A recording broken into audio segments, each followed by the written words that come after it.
Want to continue and finish what I was talking about yesterday, and the overall subject is if you're eating something kosher in a non-kosher establishment, is that okay? And we focused on assuming all the food is kosher, but if it's a Jewish establishment, did they toivel their kelim? If it's a non-Jewish establishment, they don't have to toivel their kelim.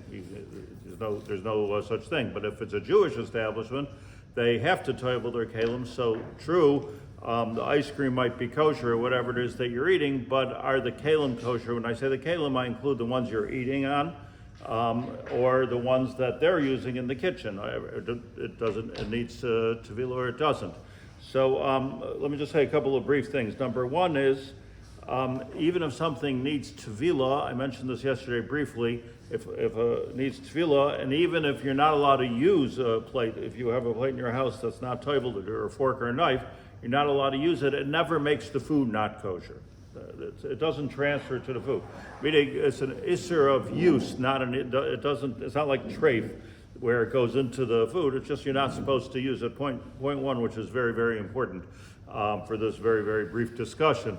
Back in Europe, there was the Shevet Sofer. That was the grandson of the Chassam Sofer, a great posek in Hungary. So he was talking. His case was in the olden days of soda seltzer delivery, which is a Jewish thing according to Google. We came up with seltzer. And it was very popular in the Eastern European communities, then brought to New York, and it was home delivered. Like the milkman, there was the seltzer guy. And he would bring this seltzer, not sure why, but it's not important why they had to deliver it, but they couldn't make it at home, and they didn't sell it in stores, and they didn't have this very, very handy gadget that we have at home called the refrigerator. So it was a good thing to have it delivered. But they came in glass bottles, obviously, and those glass bottles belonged to a Jew, and they weren't toiveled, so the Shevet Sofer of Shimon Sofer, so he was faced with the issue: you're allowed to drink this soda, or you're not allowed to drink this soda from the bottles. And he said you are, and the reason he said you are is because this is just a kli schayra, it's not kli suda. It's kli schayra. It's the only way to deliver the sodas in these glass bottles, but it's not like it's tableware or kli suda at all, and therefore mutter. From this, many hashgachas, and I will add weak hashgachas have learned from this that if you go to a hotel or to a restaurant or a kiosk, as all the Poskim, the early Poskim of Yerushalayim talk about a kiosk, if you go to these places, and it was common to stop in a kiosk in Machne Yehuda and buy a coffee, and maybe it was hashgacha, not hashgacha, that was what they did, and it was Jewish, so people drank from it with the idea that, like Rav Shimon Sofer says, that okay, it's kli avoda, or kli, it's not kli suda, similar to stirring coffee with your screwdriver. You don't have to toivel the screwdriver, so it's kli avoda. But the great Poskim came out against this, and you understand how widespread this could become, so easy it could become. It means to say a hotel it has thousands of kelim, goes through kelim all the time. They're always breaking and opening new boxes. If you don't have to toivel it, that's a big kula. But came from Rabbi Feinstein in more in the Chutz La'aretz world, and he said it's not a heter. You can't compare. He argued with this heter. He says you can't compare even what he said, the Shevet HaSofer said, to serving a meal to somebody on a dish. The dish might be, by the way, kli cheres, not be chayiv in tefillah, but the silverware, let's say, is chayiv in tefillah. Possibly Midaraisa. So he says, how can you compare it? And you're for sure not allowed to use it. What to do? So he tells us that if you're in such a situation,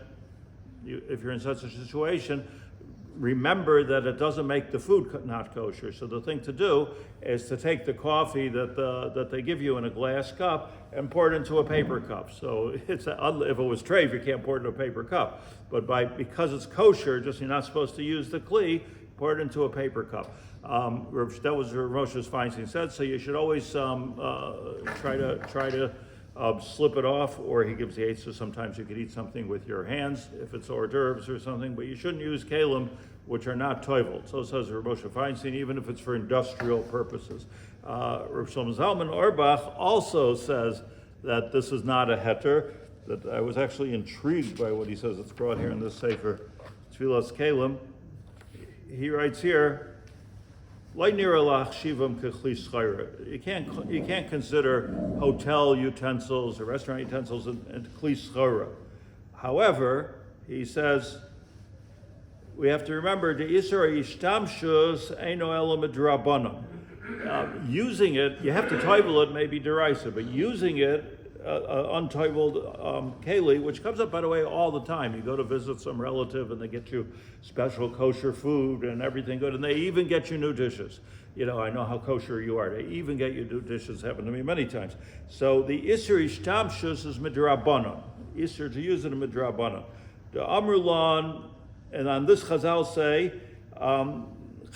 say, don't use it until you toivel it. But he says, Kol zeh kishiyachol toivel. That's only when you can toivel it. What are you supposed to do? You're in a hotel. They give you dishes, says Rav Shlomo Zalman, and the dishes aren't toivel. You say, okay, I'll be back in a few minutes. I'm going to the kinneret to toivel it. It's not acceptable. You can't take dishes out of a hotel or out of a restaurant and do it. Because as Rav Shlomo Zalman, therefore it's mutter. You need to eat. Just like an onain, interesting comparison. Person who just lost somebody and is not allowed to make a bracha. Is he allowed to eat?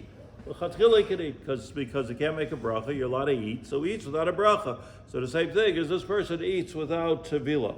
And that's what he says, that when you're in a pinch, you just eat on it without tevilat. So Rav Moshe is telling you to put it on a paper plate, or pour it, don't use the kelim. Or Shlomo Zalman saying, look, it's life is such, and you have to eat it without you can just use it. It's a drabanan b'shas chak, which I found Shlomo Zalman was gadol hador, but I just found Peledic, like since when do we not do a halacha because it's inconvenient? Don't eat there, go somewhere else, whatever. It seems to me to be strange, and if you start with that, there's all kinds of things I could think of that are inconvenient to the Isuri Dirabana. So, Ma'ani Machayai, but that's what Rav Shlomo Zalman says, but and Rabbi Feinstein doesn't say that. He says take it off and eat it that way.